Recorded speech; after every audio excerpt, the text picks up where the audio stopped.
Strange strategic statistics. Strange strategic statistics.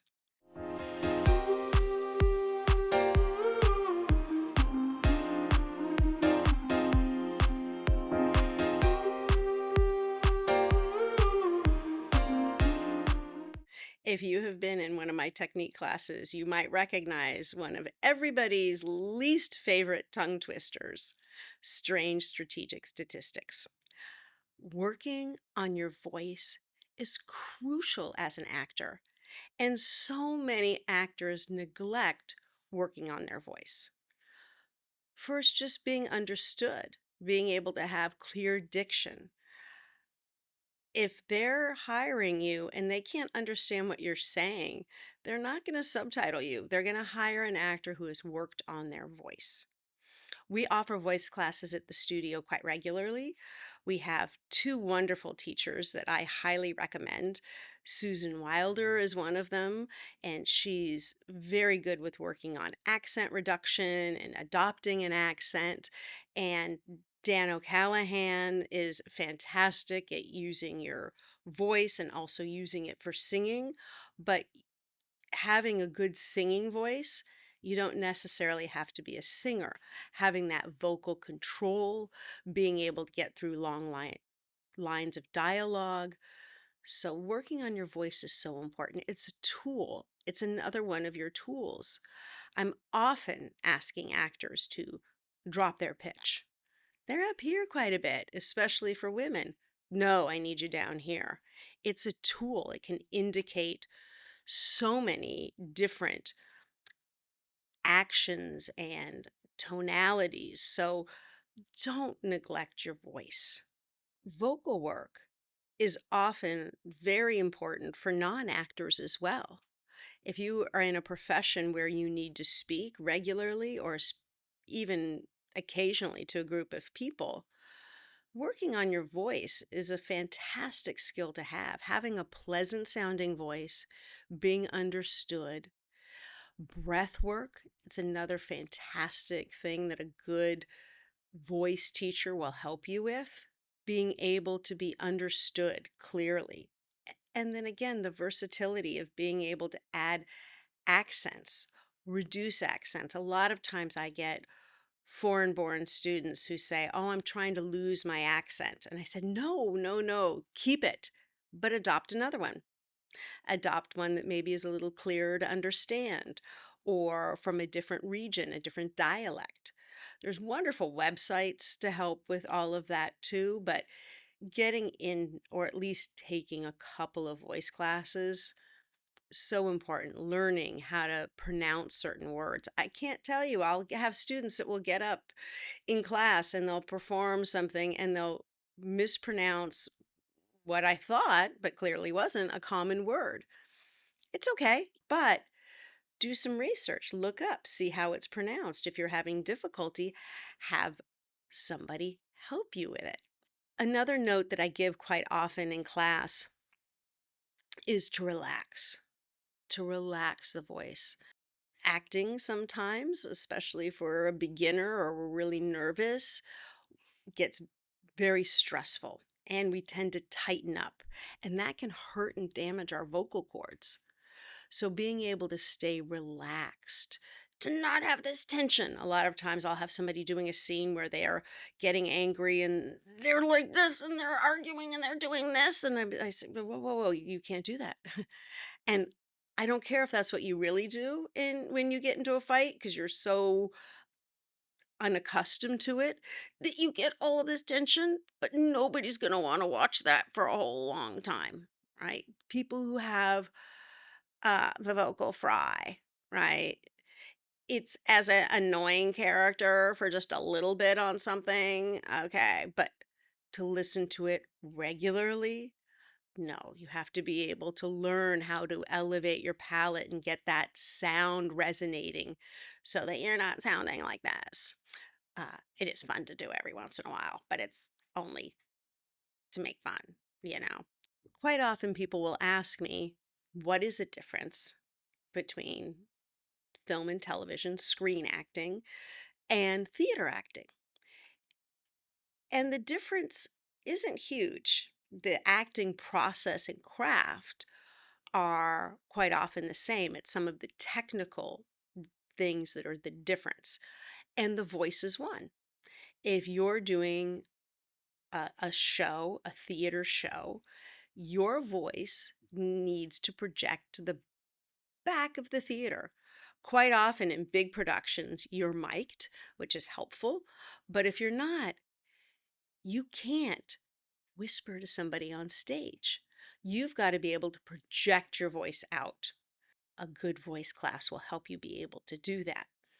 For film, television, screen acting, I like to say you want to bring the people in, right? Pushing it out for theater, bringing them in for film and television.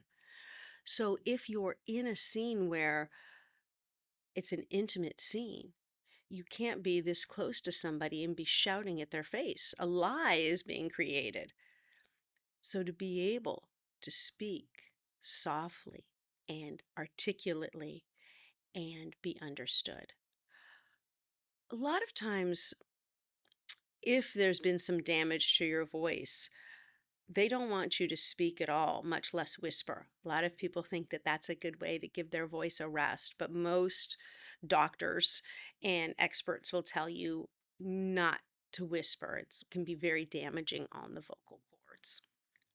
Our voice is the tool that I think quite often in acting nowadays gets overlooked, and people don't take the time to work on their voice. There is nothing like hearing a recognizable branded voice. You could get voice work, you can get commercial work, cartoon work, which very lucrative, by the way, if you were able to use this tool. Staying relaxed, not damaging your voice, not screeching, right? You want to be able to stay, it's always about relaxation of your throat, your voice, to be able to use it. I won't do it right now, but to be able to use your voice loudly and still be understood. Quite often people get,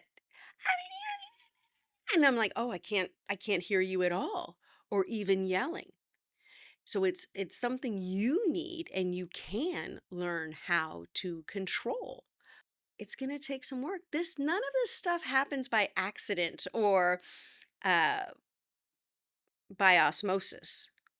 If you want to have control over your voice, it is something you need to work on. You can practice your tongue twisters. I tell my students, you don't have to practice the tongue twisters that don't give you any difficulty. In the beginning, quite often when you're working on accent or accent reduction or adopting another dialect, you might it might feel like you're doing too much. That's in the beginning. Of course it will, until you start to feel comfortable with it. You probably, if you have a regional dialect, you might not even notice it because you're surrounded. A lot of times people with vocal fry don't know that they have it because they're surrounded by people who sound like that. That's how we get to sound like that, right? If we've got a southern accent, it's because we were surrounded by other people who were talking like this, and it just became the most natural thing in the whole world. My mother was from Louisiana, so a southern accent's always been pretty easy for me.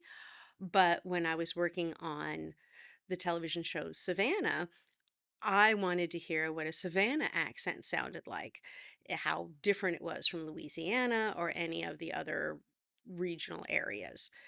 Doesn't have to get perfect down to the neighborhood, but I wanted to hear it. I wanted to do the work as best I could.